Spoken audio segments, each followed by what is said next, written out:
Today we are going to discuss the 4 things you need to know with your newest purchase of the world's stickiest grips, the Elite Grips.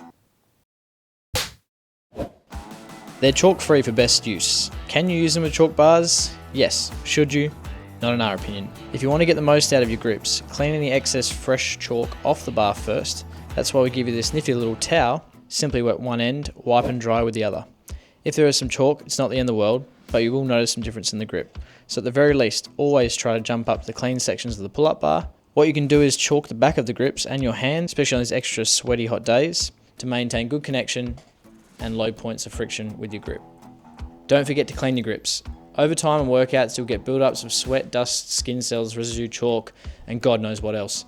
A simple wet wipe down and dry will suffice with a little light scrub.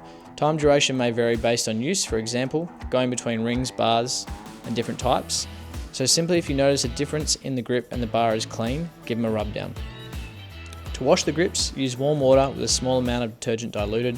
Be sure to cover the Velcro. Hang to dry. Number 3, grip safety. With great grip comes great responsibility. Really all that means is there will often be an adjustment period if you're transitioning over from chalk grips or a bare hand, and mainly applies to fingerless grip options. The main thing we're wanting to avoid here is the dreaded grip lock, and the best way to avoid it is the following.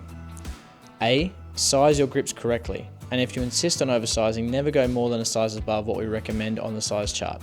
Remember that the grip should not pass your fingertips and should ideally be about halfway up your fingers.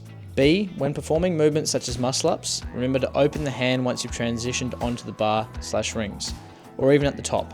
This will allow any excess material that you've trapped to be released.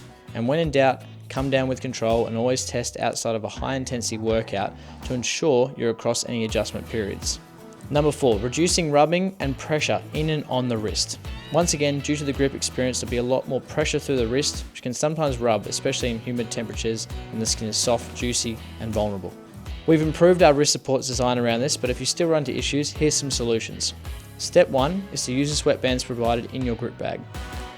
Step 2, place the wrist strap securely around the wrist, but then loosen on top. This will keep the grip on the wrist, but allow you to maintain the pressure that you find appropriate for you. Step 3, play around with different pressure points for where you grab.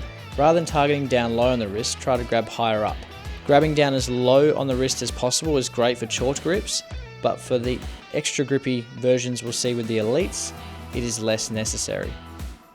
So there you have it, 4 things to get the most out of your Elite Grips.